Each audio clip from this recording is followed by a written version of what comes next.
right. Are you ready for the top 5 movies of 1988? Yes. All right. Well, since you're eager for your number 5, I'll let you go first. My number 5, 8 Men Out. I've never seen it. Yeah, you did say it. I did, and I just don't remember. Yeah, we did watch it together. Okay. Yeah, this was like an important movie for me Yeah. because, I was a baseball fanatic and we were doing Earl Weaver baseball and stuff like that. Right. And this was like one of the big turning points in baseball history. Okay. Because up until this time, there was always collusion with gamblers. Mm-hmm. And this team arguably was, up until that point, the best team in baseball ever. Oh, okay. I think I do remember this now. Who's in this movie? Yeah. So it was the Chicago White Sox. Yeah. It was the 1919 World Series. And at that time, I think they did a 9-game World Series instead of the current 7-game now. Okay. And at least one of these players was on your team. Earl Weaver team, Yeah, on your Earl Weaver team. Okay. I vaguely remember this movie now. Yeah, it's got a lot of people in it. Yeah, a lot of good people in it. Charlie Sheen was in it. John Cusack was probably the main player. Right. Because there was question, was he really involved in the gambling or was he not? Yeah. And stuff like that. So, but anyway, this became a court case. Mm-hmm. And the court said they were innocent. Right. Of taking bribes. Yeah. So baseball hired Judge Landis. They decided to have a commissioner of baseball. Mm-hmm. They hired John Landis. John Landis was like very strict. Mm-hmm. Up until the time that he died. When I remember when, I think it might have been like the 50s or the 60s. I mean, he was commissioner of baseball for a long time. Okay. And he would ban people for like any kind of shenanigans. Right. So so that put baseball on the straight and narrow. And like the gamblers, couldn't touch them to bribe them ever again. But I mean, there was really some really good players on that team. Right. And there was like this hick, Shoeless Joe Jackson, who just loved playing baseball. Yeah. And the guy was great. Mm-hmm. I mean, he would play, they call him Shoeless Joe because there's times when he would be playing in the outfield and he had no shoes on. Yeah, he was playing in his bare feet. I mean, that's how great this guy was. Yeah. That's great. I don't even think he could read or write. Mm-hmm. So when they made him sign the thing that he was going to go along with it, he had no idea, allegedly, what was going on and stuff. So there was like a lot of really side stories. Right. And, but it was just a sad time for baseball at that point. Right. Okay, cool. Well, good pick. Well, my number 5 has some baseball in it towards the end of the movie, but it's more of a straight up comedy. Okay, we haven't done this one ever before. Do you know what I'm talking about? It's the Naked Naked Gun. Gun, yeah. Yes, Leslie Nielsen, directed by the Zucker brothers from the Files of the Police Squad. This is a classic comedy, man, where there's no, just like Airplane, which they also directed, there's no downtime. Just joke after joke, just nonstop fun. Do you have this on your list or no? No, I did not. Okay. I definitely knew that you were going to put it on the list Yeah. because you put it on your baseball list. That's right, I did. I forgot about that. Yeah. Yeah, I guess now looking back, I see that that made no sense. Because the baseball scene is only like maybe 10 minutes, but that's some of the most memorable stuff of the movie, though. Like Yeah, I mean, this was a continuation of the Airplane movies, yeah, basically. right. You know, they had that series, the Naked Gun series after that, and then they had another one with one of the Sheen brothers. Oh yeah, Hot Shots. Yeah, Yeah, right. right. Yeah. Yeah, Yeah, yeah. all that Which kind of was the same, style. which was the same, style. You know, Right. it was like, now they had this formula with airplanes. So now they were going to do with these other things too. But Yeah. yeah, it was a really great comedy. Yeah, Nielsen is really like, you could argue that he may have been the best part of Airplane. I And know. so since he it was just the way he says things with a straight face. And correct me It's if I'm wrong, but before Airplane, I don't think he played comedy. yeah, I don't think so either. I think he was like on some serious show or something, and Yeah, I'm right. not sure the story of how he fell into that, I but don't know either, but he it was was so great in Airplane yeah. that, yeah, and so they started like Yep. using him and all those things because he Yep. had like that dumb look on his face. Yeah, so You know, great, man. this deadpan, dumb look, Exactly. and yeah, he Yeah. was just great at it. Oh yeah. I Yep. mean, that brought him like out. It was like, Hmm. it was like, he was probably like a bit player before. That's why Right. we don't remember. Like he was probably in some TV series Yep. that was on, uh, and then all of a sudden he comes into this and it's like the light Yeah. bulb turns on. Yeah, exactly. Yeah, he found his calling later in life for sure. Yeah, So cool. All right. Well, what's your number 4? my number 4, I have to look. Because, oh yeah, Beetlejuice, Beetlejuice, Beetlejuice. Ah, okay. I thought you might pick this one. Yeah. Yep. Uh, yeah, I mean, this is another great comedy. Yeah. Michael Patrick, Keaton's great. yeah. Buster Keaton was great in it.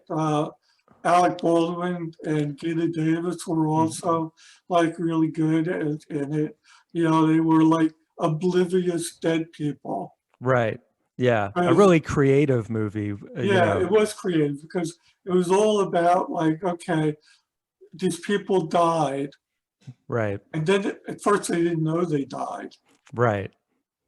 And then when they found out they did die, well, now they're trying to figure out, well, now they're dead, what are they supposed to be doing? Right. Yeah. Yeah, Yeah, that whole element of the story is really cool. I remember when I saw it when I was a kid, which I was 10, I guess. I just wanted it to get to Beetlejuice, and it takes a long time before Keaton's even introduced into the movie. And I was like, "Well, what the hell is this?"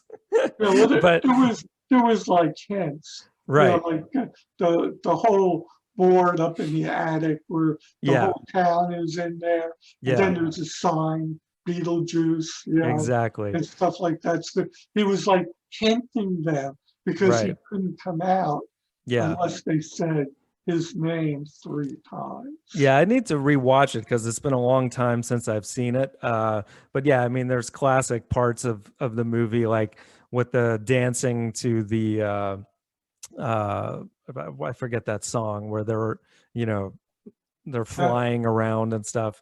And yeah, yeah, yeah. yeah. At the end, Hmm. what was her name? Winona Ryder. Winona Ryder. Oh yeah, it's Yeah, Harry Belafonte music is what it yeah, it was. was Harry. Yeah, I want to go home. yeah, yeah. What is it? Something, something, and I want to go home. Something like that. Something Yeah. about banana and Right, right. yeah. Yeah, Tim Burton, yeah, you could feel his presence all over this thing Oh for yeah, sure. definitely. Yeah, I mean, Uh, it had it, it it really didn't have anything like really dark. I mean, the mhm. makeup was like really good, like on the Yeah, dead people and stuff. the guy with the shrunken head. Yeah, the guy with Yeah, the shrunken head. Yeah, yeah, uh, the TV series Ancient Aliens. There's yeah, a guy on there that looks yes. just like him. With the hair standing Yes, straight up. no, not that guy. Oh, There's a okay. different guy.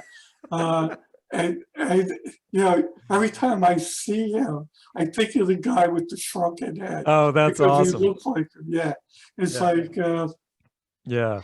Good yeah. stuff. Okay. But yeah, I mean, it's a great comedy. And then the whole thing is they have this obnoxious family that Right. moves into their house. Yeah. And of course, they're still living in as ghosts and stuff like that. Right. So now they're trying to figure out how to get them out. Yeah. Yeah, it was a good movie. So yeah, that's a good pick for sure. So my number 4 is Midnight Run, which I showed you the last time that you came down to visit, actually. And I had not seen it until recently before that. I don't know how it had passed me by, but Robert De Niro and oh, who's the guy? It's like a buddy action comedy, essentially. Um, do you remember me showing you this? No, I don't remember. Really?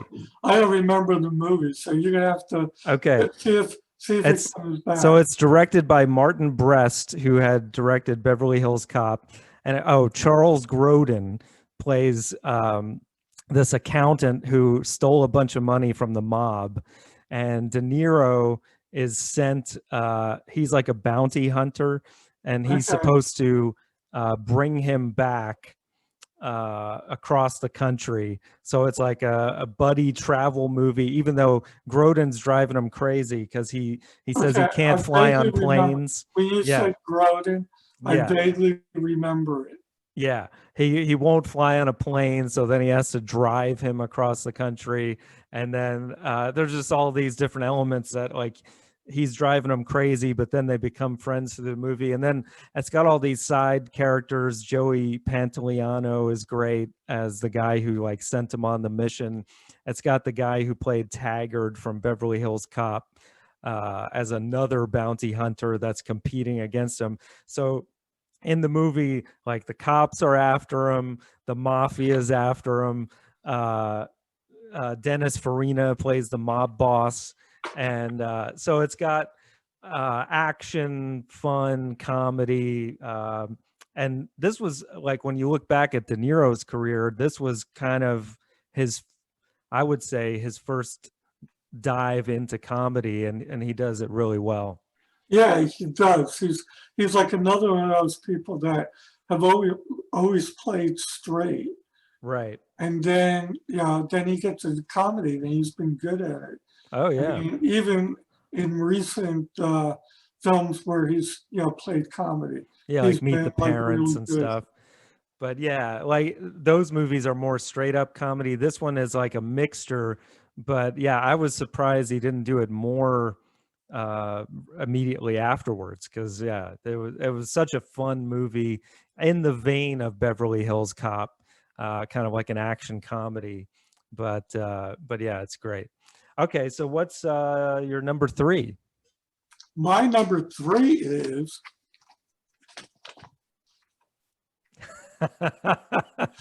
Bull Durham. Man, you're really giving us all the baseball hits here. I guess it was a good year for baseball movies. That's cool. Yeah, I almost forgot So, about this one. yeah, Kevin Costner, Susan Sarandon, Yeah, I know Tim you love this Robbins. movie. Yeah. Uh, minor league baseball team. Yep. uh, which is in Durham, North Carolina, Yep. hence the Bull Durham. They had the big bull. You hit the home run, hits the bull. I don't Mhm. remember what the hell you won Yeah. in the movie, but anyway, you won something. Right. And it's all about this romance that Kevin Costner is having with Susan Sarandon. Yes. And then a third party comes in, uh, the pitcher. Tim Robbins. Yeah. Yeah, Tim Robbins. They all have these great names. Tim Robbins was Nuke LaLoosh. Yeah, that's right. I remember that now. Yeah. And Costner was Crash Davis. Oh, right. Crash. Yeah. Right. So Costner is a catcher that was in the big leagues, Yep.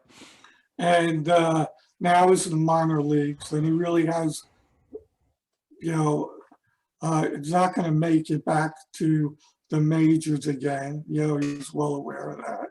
Yeah. And he's like batting like, I don't know, 250 or something in the minors and stuff like that. Mm-hmm. So his job is to break this catcher in. Right. This pitcher in. Yep. So now Susan Sarandon is like this baseball groupie, Right.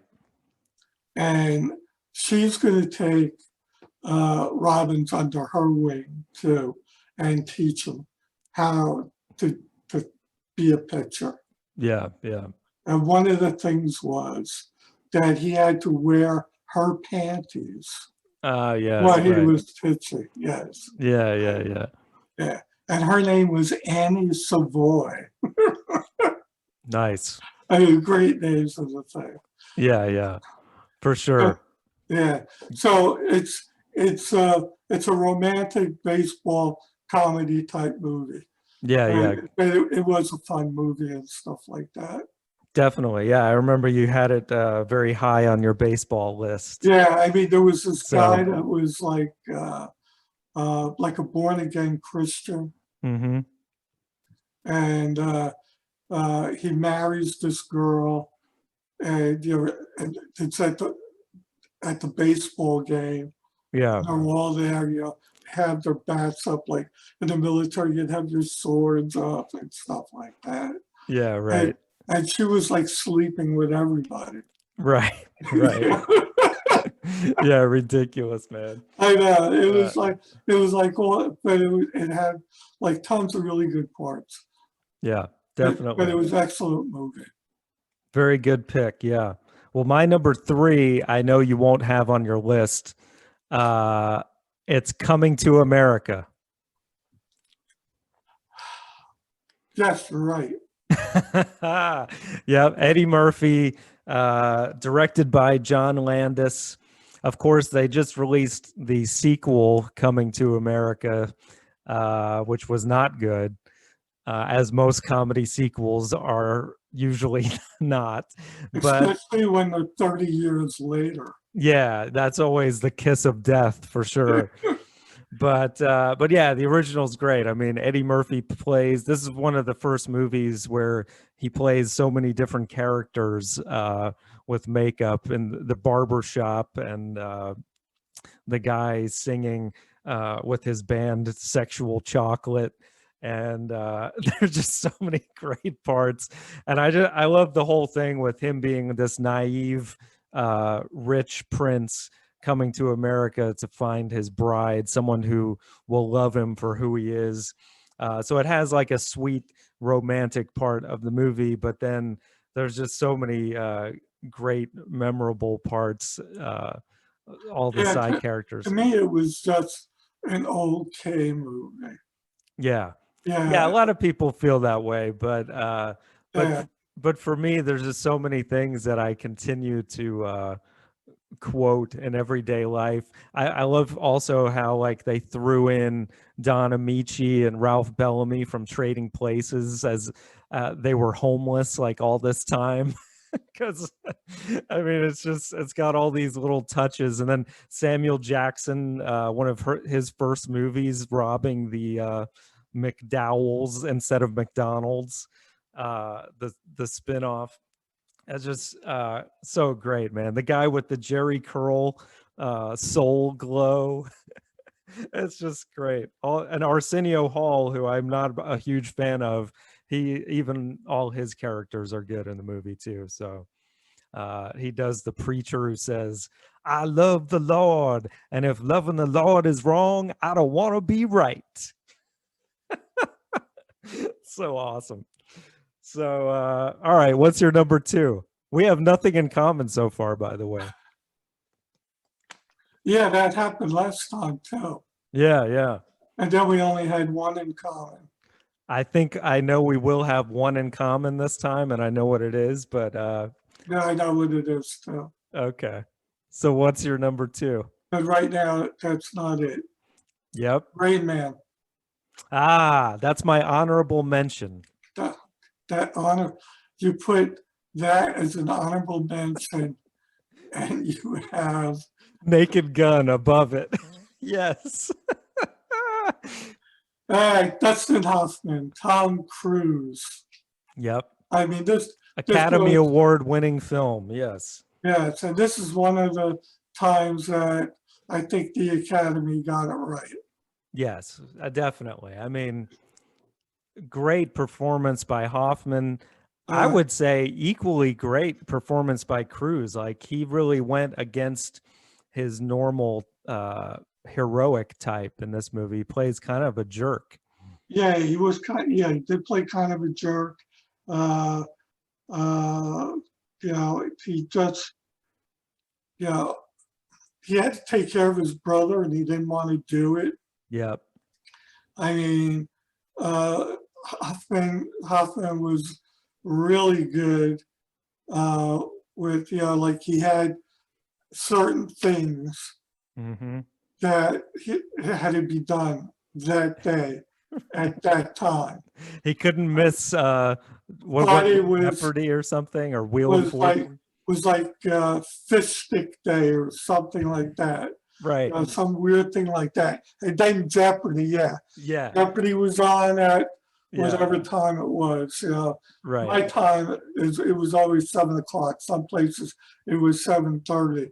But yeah, and he always had to watch Jeopardy. And he had to get his underwear from Walmart or something. Or, yeah, you know, it's just ridiculous. And no matter what, you know, it's like, you know, Cruise is trying to get him to do something else or to watch something.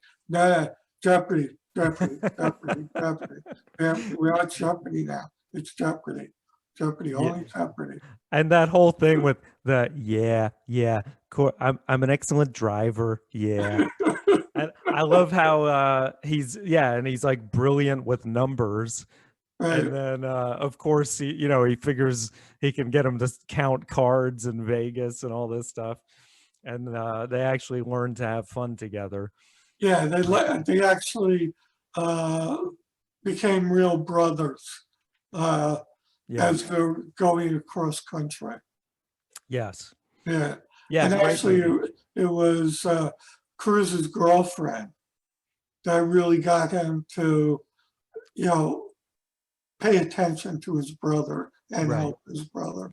Yeah. The whole arc of the story for Tom Cruise is like, he needs to like kind of put his work was number one in his life. And then he realized he needed to move it down in his priority list to have a real relationship. So it was a big change for him. Right.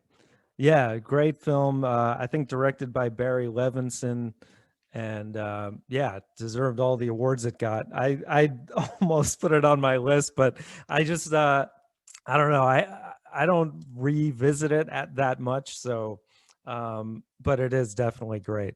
So great pick. So my number two is I'm afraid. Yeah, you're not gonna like it. Scrooged with a D Bill Murray's version of the Christmas Carol that I know is not your favorite version of the Christmas Carol. No, it has a lot of funny parts in the time. Yes. Yeah. Uh, and it's on the Christmas list also as a Christmas movie. For You sure. know, Yeah, I watch this movie every Christmas. I know. And we talked about it at Christmas time Yes, on indeed. the Christmas movies. Yep. Directed by Richard Donner. Yeah, Murray just drives the whole movie. I mean, he's always great, but he's especially great as a jerk too. Kind of like we were just talking about with Cruise, like, you know, this is the ultimate jerk turning into a good, nice person at the end of the movie transformation story. And yeah, I mean, it's done with a different sensibility. You know, the Ghosts of Christmas Past was, what's his name, that weird singer guy, and then Christmas Present was that Carol Kane as the fairy that keeps hitting him and stuff. Yeah, And beating them up. yeah. And Karen Allen is the love interest. That gives it kind of a different spin, like the whole romance part of it. And yeah, I love, especially his speech at the end. I mean, I know you would say it doesn't compare to Alastair Sims, but Well, it's, first of all, it's a comedy. It's not, yes, drama. right. So, yeah. And, Charles Dickens may be rolling over in his grave. Yeah, especially if he knew Bobcat Goldthwait was in a version of his movie. but yeah, the speech that Murray gives at the end when it's on live television and everybody's Right. watching, And Mary it's actually Lou Retton doing the little thingamajiggies. yeah, but it's actually really heartfelt too. Like, you can tell he really got into it. So the Christmas spirit. So yeah, so now our number one that I know we're gonna have the same one. 3, 2, 1. Die Die Hard. Hard. Yeah. No contest. Yeah, there can only be one number one. Yep. I mean, we've taught this movie probably to the ends of time. Yes. It's been a number one on a number of our lists. Yeah, I mean, it's probably one of the best action movies of all time. I've heard someone say that it kind of ruined action movies after this, because it was like everyone was trying to copy the style of this, because it kind of has a little bit of everything. There's comedy in this as well. There's, the romance between him and his wife, the drama, the Hans Gruber is one of the greatest villains ever. And yeah, just the way it's done, all taking place in Alan one Rickman, evening. Yeah, it was like, yeah, Alan Rickman was awesome. And yeah, all the side characters, the inept police force, and the two FBI guys, Johnson and Johnson. So great. Yeah, and then the regular cop that was like coming to his aid. Right. Yeah, Reginald Vell Johnson, he was great. With the Twinkies. Yes, yeah. And then the reporter who's like such a jerk. Jerk, yeah. Oh man. Yeah, all the characters are so well done. And there's no wonder why there were so many sequels afterwards. I mean, did you mention the chauffeur too? Oh yeah, Argyle. Yeah, he's one of my favorites. Like, I know. He's just enjoying himself in the limo, and he is oblivious to what's going on upstairs. Yeah, I mean, even the guy, the jerk in the movie that was trying to make a deal with the robbers. Right. Yeah. Yeah. Then he eventually, gets his head blown off. Oh, right. Yeah. The cocaine sniffing the co-worker. Sniffing guy. Yeah. Right. Right. He was great, but you wanted him to die, and he did. Right. Yeah. Great. Yeah. Exactly. Yeah. It's so well done. Directed by John McTiernan, who had just come off of Predator, which that was another great movie from '87 that we didn't even mention. But yeah, this is Yeah, I thought about Predator in '87, but yeah, there were so many movies that were better yeah, than Predator, even though it was a great movie. yeah. Yeah, '87 was an amazing year. Obviously, '88 was too. So, what's your honorable mention? We got to throw that in there. My honorable mention is Who Framed Roger Rabbit. Oh, yeah. Yeah, And that was like way ahead of its time as far yeah, as I mean, special just effects. for the effects, I mean, it was, it was real life people and there was cartoon people. Right. Yeah. Amazingly done. Not one, I haven't seen it in a long And time. it was ink and paint cartoon, Right. you know, Yeah. stuff. And That's never been done since, really. yeah, it was Not the in only that way. time they did it. I mean, it was like a really great movie. It was like almost like a spoof of a Sam Spade movie. Yeah. It had a little remnants of maybe Chinatown in it and stuff like that. Right. Well, this is going to be, well, obviously, our number one is Die Hard. So that's easy. I'm going to give you Rain Man at 2 because, I mean, that really You're is. even afraid to look it up? No, no, I'm not afraid. I know it will be ranked higher, though, on Letterboxd anyway. So Rain Man at 2, Scrooged at 3, and then it's between Bull Durham and Coming to America. I have a feeling that's going to be a close call. Who was three? Coming to America. Uh, So I don't know. You don't want oh to do my a gosh, comparison between Bull Durham and they have the Coming to same score. Both of them are a 3.5. what? Bull Durham and Coming to America are both a 3.5 on Oh, okay. Letterboxd. So since I gave you Rain Man, or what do you think? Should Bull Durham be 4 and Coming to America 5?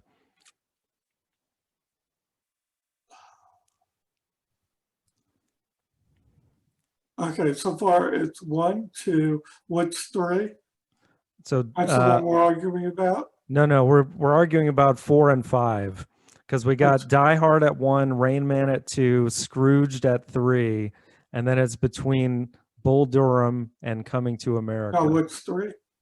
Scrooged, because that was my 2. Say it again. Scrooged. That was my number 2, so it's our combined number 3. All right. So, all right, the hell with it. I'll put Bull Durham at 4 and Coming to America at 5 to complete the list. You know why I compared Beetlejuice to Coming to America? Beetlejuice, our 4s and 5s can't make it, unfortunately, because we don't have enough in common. You can't cheat, man. All right, so now here we go. The best movies of 1988, according to us. At number 5, Coming to America. At number 4, Bull Durham. At number 3, Scrooged. At number 2, Rain Man. And at number 1, Die Hard. Yeah. I dig it the most. So, all right, folks. Well, that's it. So tune in for 89. We'll see what kind of hat he has next time. And check out our other stuff, subscribe, all that good stuff. And see you then. Love you. Love you too. All right, bye. Bye.